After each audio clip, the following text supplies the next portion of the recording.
किन लोगों को तकलीफ होती है कुरान पाक से? जबकि कुरान पाक के अगर बंदा इत्मीनान से मुताला करे तो एक लफ्ज भी नौज़ुबिल्लाह ऐसा नहीं है जो इंसानियत के किसी भी जुमरे के खिलाफ आते हो। गैर मुस्लिमों ने ढोंग रचा कि कुरान पाक में जो जिहाद की आयतें इंसानों की फलाह बहबूदियत के लिए थी, जो आयतें इंसानों को जुल्म से छुटकारे के लिए थी, उसको नौज़ुबिल्लाह दहशतगर्दी से जोड़ के ये सोचना चाहा कि शायद कुरान पाक के खिलाफ एक महाज खड़ा किया जाए। लेकिन ईरान का बादशाह खुसर परवेज, उसको क्या तकलीफ थी कुरान पाक से? कैसरो किसरा को क्या तकलीफ थी कुरान पाक से?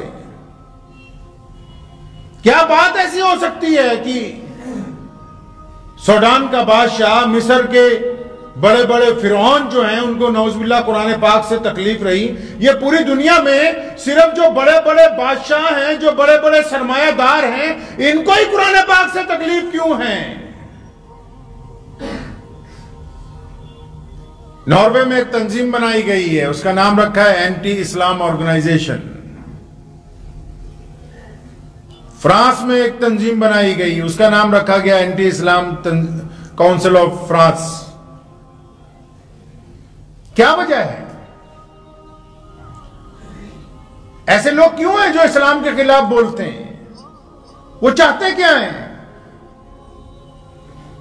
जबकि इस्लाम के खिलाफ बोलना हमारे लिए, हमारे दिलों के लिए अगर तकलीफ के बाइस बनता है तो उसके साथ हमारी तरक्की का राज भी छुपा हुआ है। आप देखें ना, रसूलुल्लाह सल्लल्लाहु अलैहि वसल्लम बैतुल्लाह में रात को तिलावत करते हैं, मुशरिकीन छुप छुप के सुनते हैं, और वो मुशरिकीन जिन्होंने चाहा कि नौज़ुबिल्लाह रसूलुल्लाह सल्लल्लाहु अलैहि वसल्लम को मारे, हम नौज़ुबिल्लाह सल्लल्लाहु अलैहि वसल्लम के सरों का सौदा किया गया करोड़ों रुपए देके, आज उन मुशरिकीन की कब्रों का निशान बाकी नहीं है और मोहम्मद रसूलुल्लाह का परचम पूरी कायनात में लहरा रहा है। नारे तकबीर! ऐसी कोई बात नहीं है कि मुसलमान कुरान पाक की बेअदबी से घबरा जाते हैं। दुख होना अपनी जगह है, लेकिन ये बात तय है कि दुनिया में जहां जहां भी अल्लाह के कुरान पाक की बेअदबी की जाएगी, उस रूए जमीन पर अल्लाह की तरफ से यह फर्ज हो जाता है कि अब यहां पर कुरान की ही बात चलेगी, अब यहां पर कुरान ही पढ़ा जाएगा, अब यहां पर कुरान ही माना जाएगा, अब कुरान के दस्तूर को आम किया जाएगा। फिर चाहे वो मक्का मुकर्रमा की सरजमीन हो, चाहे 2019 का नॉर्वे हो, दुनिया की कोई ताकत कुरान पाक की अजमत को जुटला नहीं सकते। लेकिन बात यह है कि सिर्फ कुरान पाक की मुखालफत क्यों? कौन लोग हैं जो कुरान पाक की मुखालफत करते हैं? आजकल बार बार यूरोप से इस्लाम की मुखालफत सामने आ रही, क्यों आ रही है? अबू जहल को क्या तकलीफ थी? जो अबू जहल को तकलीफ थी वही आज नॉर्वे के एंटी इस्लाम ग्रुप को तकलीफ है। जो अबू लहब को तकलीफ थी वही आज यूरोप के दुश्मनाने इस्लाम को तकलीफ है। जो उतबा और वलीद को तकलीफ थी वही यहां फिरका परस्तों को तकलीफ है। और तकलीफ क्या है?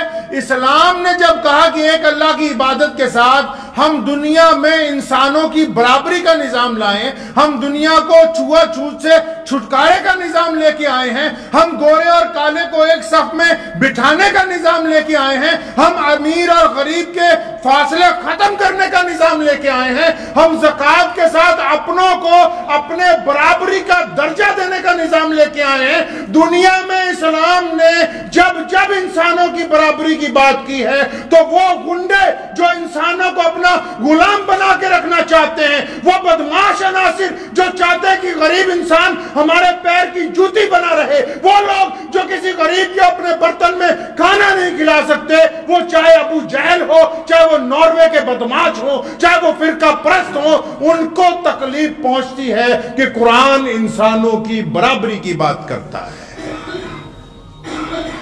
कि कुरान कहता है कि बेटी को उसके बराबर हिस्सा दो, कि कुरान ने कहा है कि इंसान अल्लाह की निगाह में एक बराबर है। जाहिर सी बात है तकलीफ तो होगी ना। जिस मुल्क में आज से 1000 पहले तक इस्लाम का तसव्वुर ना हो, वहां रोजाना मस्जिदें बन रही हो, वहां रोजाना अंग्रेज मुसलमान हो रहे हो, वो रोजाना कुरान पाक सड़कों पर लोगों को तोहफे में दिया जा रहा हो, वहां लोग शराब खानों को छोड़ के मस्जिदों का रुख कर रहे हो, तो फिर इन बदमाशों को, इन गुंडों को, इन शराब बेचने वालों को अगर कुरान से तकलीफ नहीं होगी तो फिर और किसको होगी? वरना नॉर्वे में तो कोई कभी ऐसा बम धमाका नहीं हुआ कि जिसमें कोई मुसलमान शामिल हो। नॉर्वे के मुसलमानों ने कोई ऐसा जुर्म कभी नहीं किया कि किसी अदालत के अंदर कोई पेशी चल रही हो कि फलां काम मुसलमानों ने मुल्क के खिलाफ किया। लेकिन उनके वो बदमाश अनासिर जो इंसानों को बराबरी का दर्जा नहीं देना चाहते,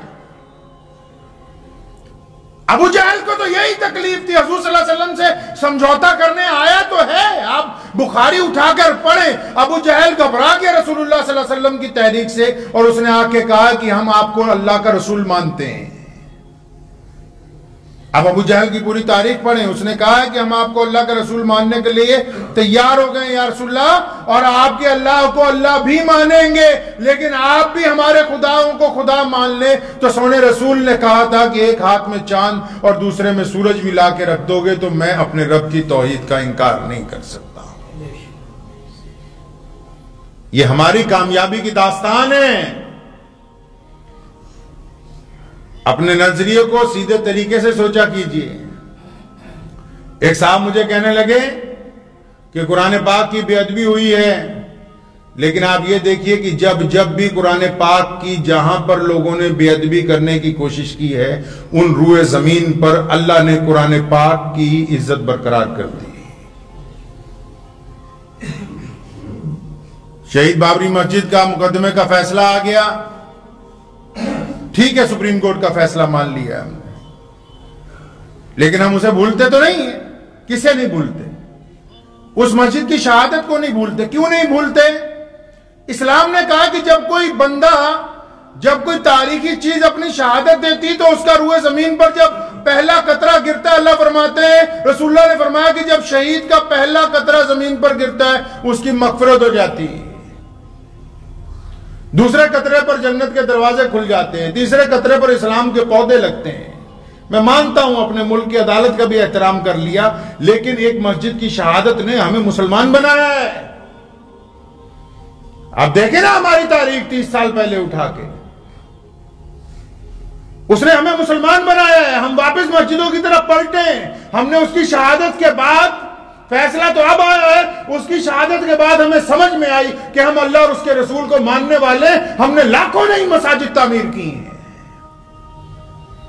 उसकी शहादत ने हमें दर्स दिया, हमने बेशुमार मदरसे बनाए हैं, हमने कॉलेज बनाए, यूनिवर्सिटियां बनाई हैं। बाबरी मस्जिद की शहादत के बाद क्यों? हमको दर्स दिया गया उसने अपनी शहादत के साथ कि मुसलमानों, अगर अल्लाह और उसके रसूल को छोड़ दोगे तो फिर तुम्हारी वजूद और हस्ती जो है खत्म हो जाएगी।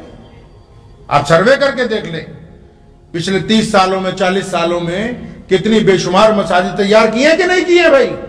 मदारिस बनाए कि नहीं बनाए? करोड़ों बच्चों को कुरान हिफ्ज कराया कि नहीं कराया? मुसलमानों ने अपने कॉलेज, अपनी यूनिवर्सिटियों का क़याम किया कि नहीं किया?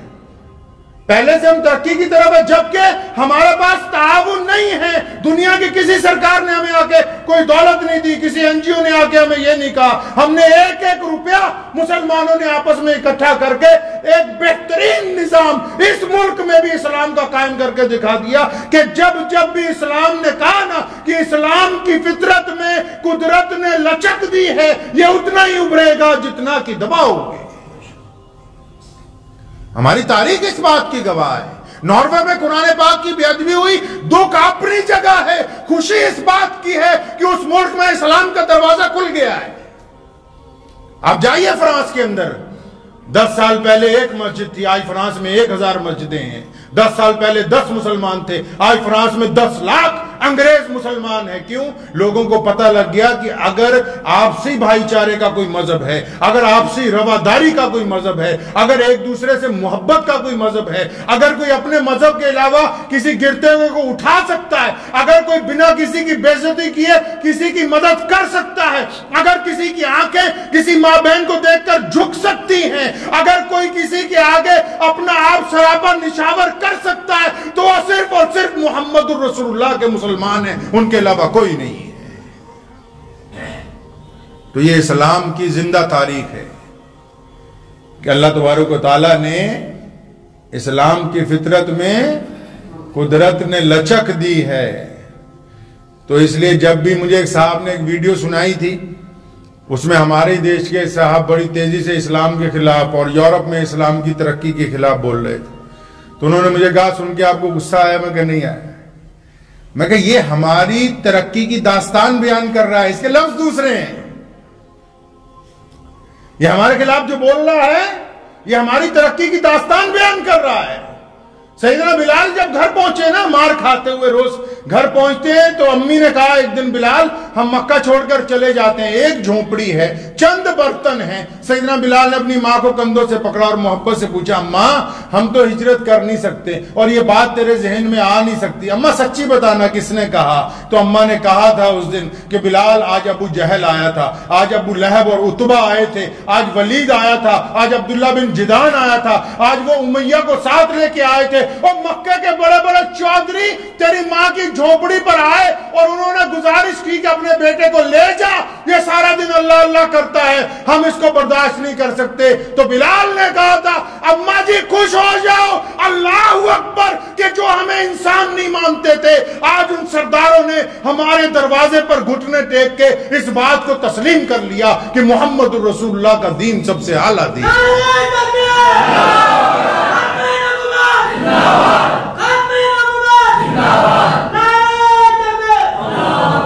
दुनिया की ताकतें वक्ती तौर पर हमें मुतासिर कर सकती, हमारी छाती में गोली उतार सकती, किसी की जुबान काटी जा सकती है, किसी को उठा के अंदर दिया जा सकता है, किसी पर दबाव बनाया जा सकता है, कुछ भी कर लें। दुनिया की जितनी ताकतें हैं वो हर एक काम कर सकते हैं, लेकिन मुहम्मदुर रसूलुल्लाह के दीन को रोक नहीं सकते।